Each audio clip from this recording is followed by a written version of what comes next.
Good morning and welcome to John Beck. This is your principal, Mr. Lin, and I hope that you had a wonderful Thursday yesterday. Today is Friday, November 4th, 2022, and it is a day B. For instrumentals, it is a day 4. Now, before we kick off this wonderful day, I want to invite you to please stand and face the flag for the Pledge of Allegiance. So let's sit up straight for the pledge. Very good. And put our right hand on our chest. This chest. No, like this. Okay.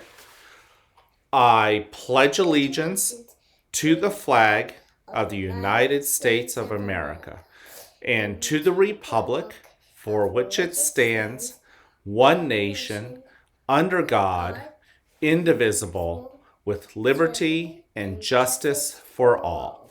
Thank you. You can go ahead and take a seat. I'm so happy that you're here in school. It's a great way to wrap up this awesome week with you under the same roof as me.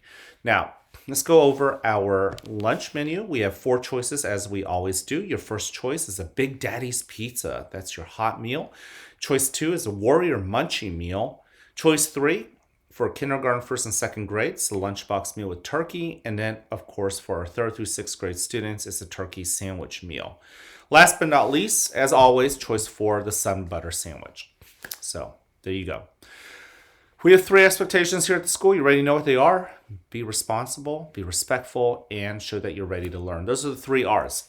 Okay, and we've talked about respect, responsibility, and readiness in taking care of others. We've talked about respect, responsibility, and readiness in taking care of ourselves. And let's talk about our character trait for the month of November, which is ensuring that we are respecting ourselves, you and me, others and myself. And while we love to have friends and we like to get along, there are times when we don't get along, when we might get worked up, we might disagree, and we might get so angry that it's going to be hard to control ourselves. Has that ever happened to you? Yeah. So, as we talked about yesterday, one of the first steps to do before you even handle solving the problem, whatever that problem is to practice breathing. That's something that we naturally do all day long. It's what keeps us alive. But have you ever thought about how amazing each breath is? Sometimes you've just got to get your brain to take a vacation away from all the problems that you're worked up and angry about, and just think about how amazing one breath is. Okay? So I want to invite you guys to do 5 breaths with me. And we're going to use the flower, smelling of the flower, and the blowing of the candle method, okay? For those of you guys who forgot, this is what we're going to do. You're going to use your index finger, and you're going to breathe in with your nose. Pretend you're smelling a flower, and then your belly is getting full of air. And then slowly let it out, flickering the flame. Don't blow it out, okay? So we're going to do it 5 times. You ready to do it with me? All right, give me a high five. We're going to do it 5 times, okay? Get yourself settled in a comfortable position. And then close your eyes if you like to. You don't have to, though, okay? Go ahead and take that first breath in through your nose. Fill your belly full of air like a balloon. And then lower your index finger. It's now a candle. Blow it out.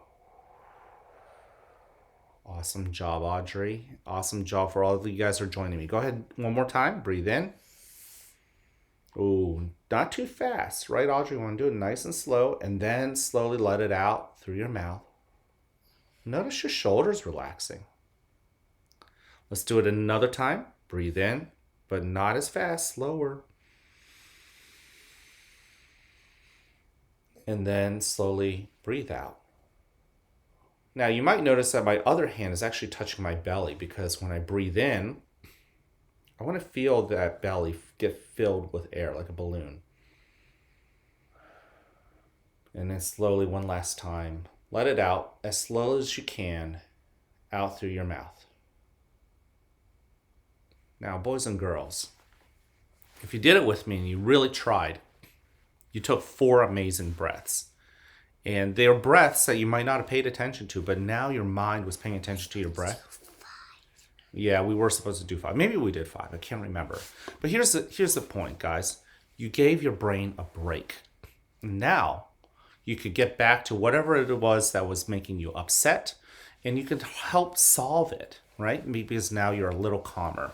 Let's put our feet down, okay? All right. So, let's move on to special announcements, of which there are none, other than the fact that it is Friday and I want to wish everybody an awesome weekend. But this day in history is a pretty interesting one. Exactly 100 years ago, okay, today is November 4th, 2022. 100 years ago would have been November 4th, 1922. Had an awesome archaeological discovery. Now, you're like, what is that word? Archaeological. Archaeology is a study of really ancient things. So, for many years, I think a lot of you guys know that in ancient Egypt, you had the pyramids, and there were pharaohs and kings that were buried and turned into mummies. Okay, that was just their way of burying their kings and giving them honor. Unfortunately, over thousands and thousands of years, people actually went in and robbed those graves because with those kings were gold chalices and all sorts of treasures. So oftentimes by the 1900s into the 21st century, a lot of archaeological tombs were already raided. You know, the people had gotten in and stolen things. So for a long time, archaeologists, the people who study ancient things, were wondering what would a undisturbed, untouched tomb to a king look like. So 100 years ago, in 1922, on November 4th, Howard Carter and a team of archaeologists discovered the tomb of King Tutankhamun, or King Tut. And when they broke the seal and went in, it was one of the few times where they realized they had entered and found all the treasures still there. And a lot of that ended up in museums. Now, boys and girls, Howard Carter, he actually brought a lot of these treasures to England that helped fund this project. But if you really think about it, a lot of them belong in Egypt. In the last few years, Egypt, the country, has actually asked England to be like, hey, look, the tomb was found in Egypt, kind of deserve to have it back. So slowly and surely, a lot of museums are doing the right thing and returning some of those treasures into museums in Egypt. So that's kind of the epilogue of it, just kind of the rest of the story. But can you imagine the first time you broke the seal? There was even a rope that was around the doors to the tomb that hadn't been broken into. No human had entered in over 3,000 years. Pretty amazing. All right. Anyways, I love history. I hope you do too. If nobody has told you this, I want you to hear it from me. I love you. I care about you. I'm here to encourage you. And of course, Audrey's here too. And she also loves. Do you love everybody? Yes. And you care about everybody? You don't know what that means. You want to make sure everybody feels good and you want to help people. Is that it? You that kind of girl? And you want to encourage people, which is you want people to if they're feeling bad, you want to make them feel better. Are you that kind of girl? All right. Well, guys, if Audrey can do it, I know you can. Go spread the message. I can't wait to see you guys around. Have an amazing Friday and an amazing weekend. See you later. Want to wave bye? Bye.